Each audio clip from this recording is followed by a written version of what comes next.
Did you know that 90% of online courses and digital products never make a single dollar? That's right. People spend weeks, even months, creating something just to watch it flop. Yeah, that feeling sucks. But what if I told you there's a way to guarantee that your digital product will sell before you even create it?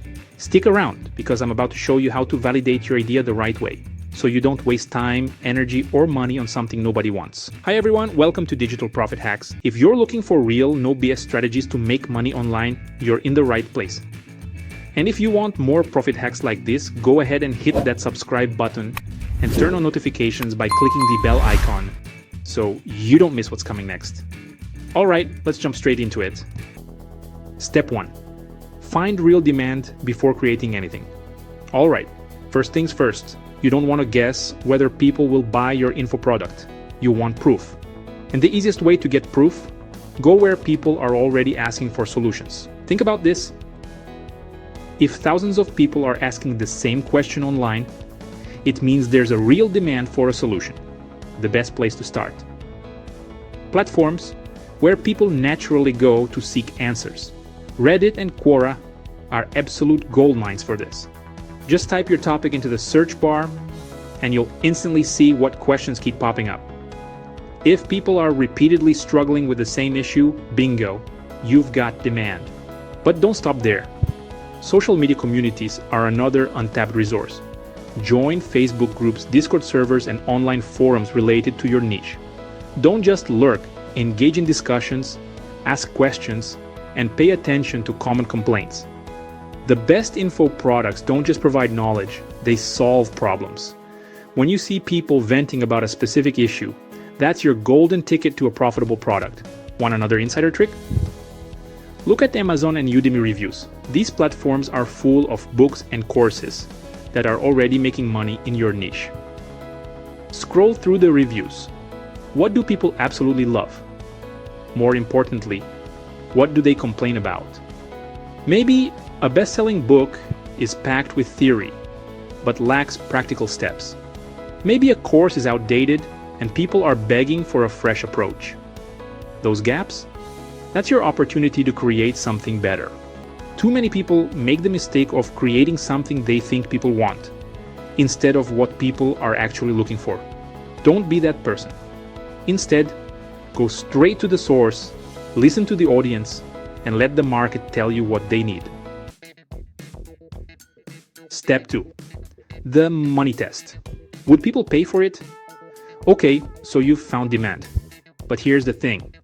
Just because people are talking about a problem doesn't mean they're willing to pay to fix it. Let's put your idea to the test. The first way to do this is to pre-sell your product before it even exists. And yes, this might sound a little crazy at first, but it's exactly how some of the biggest online businesses validate their ideas. Think about it. If people are willing to put down money for something that's still in the works, that's the ultimate proof that there's a real demand. You don't need a fancy website or a complex funnel, just a simple sales page with a clear promise. Offer an early bird discount and see if people actually buy. If they do, great. If they don't, you just saved yourself months of wasted effort. Another method is what I call the price tag reality check. Instead of asking people, would you be interested in this course?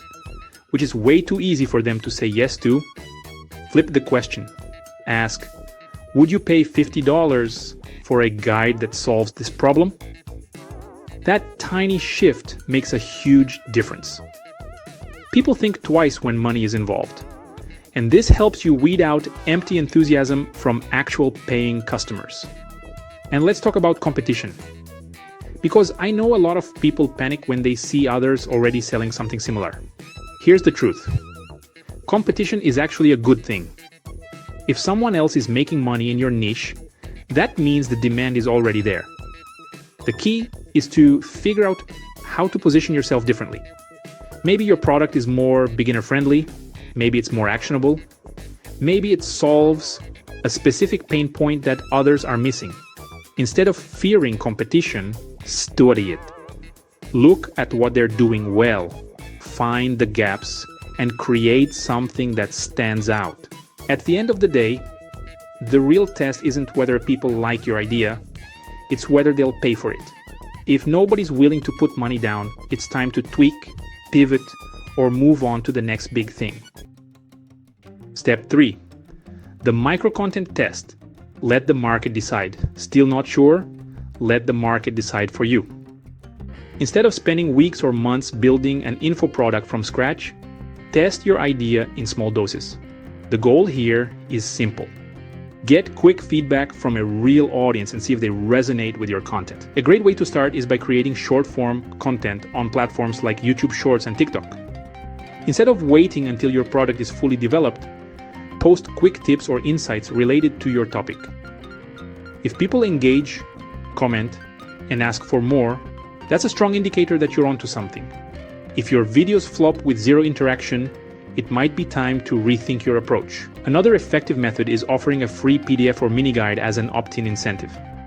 Think of it as a test drive for your potential product. If people are eager to sign up and download your free content, they're much more likely to pay for a premium version.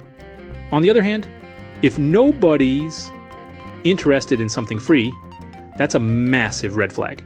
It means they probably won't pay for it either. Social media is another powerful validation tool. Try posting a Twitter thread or a LinkedIn post sharing valuable insights about your topic. If your content sparks discussions, shares, and comments, that's a sign there's demand. If it gets ignored, that's an early warning sign that your idea might need some refining. This method lets you test your idea fast, without investing months of effort into something that might flop. It's all about getting market feedback early and often, so you can build something people actually want. Step 4. Create a minimum viable product or MVP. Alright, now that you've got validation, it's time to create your first version. But listen, you don't need a perfect product. You need an MVP. A minimum viable product. The biggest mistake most people make, trying to build a massive all-encompassing product right out of the gate. Instead, start with something simple. A 1-hour workshop, a short ebook, or even a PDF guide. The key here is speed. Get something out there as quickly as possible and start gathering real feedback from your audience. And don't worry about having high-end production. You don't need expensive cameras, professional editors, or a polished website. Tools like Loom for screen recording, Canva for design, and Google Docs for writing are more than enough to get your MVP off the ground. What matters most is the value you deliver, not how fancy your product looks. Once your MVP is live, pay close attention to the feedback. Are people asking for more details on certain topics? Are they confused about something? Use this early feedback to refine your product and improve it before scaling up. The goal isn't perfection. It's to create something that people actually find useful and are willing to pay for. And the best part? You're getting paid while you refine your offer. Step 5. Scale it up. Once your MVP is out and people are actually buying, now you can invest in scaling it up. This is the moment where you refine, improve, and expand. The key here is strategic growth. Don't just make it bigger, make it better. Start by enhancing what's already working.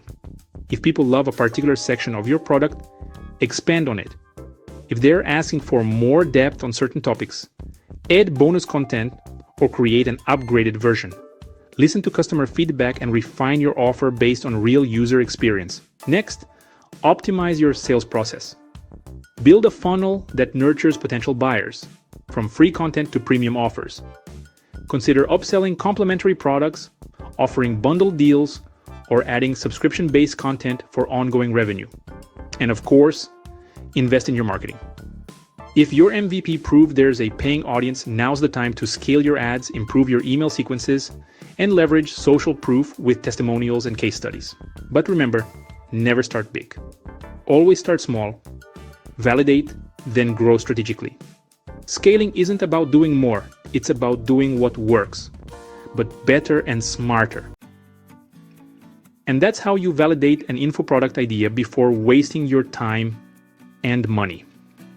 Now, if you're ready to take the next step and launch your first info product the right way, I've got you covered. Check out the first pinned comment for a step-by-step guide that walks you through the entire process. Before you go, don't forget to subscribe and hit that like button if you found this helpful. It really helps the channel grow. Also, drop a comment below and let me know. Which of these steps surprised you the most? I'd love to hear your thoughts. Thanks for watching, and as always, let's get that profit.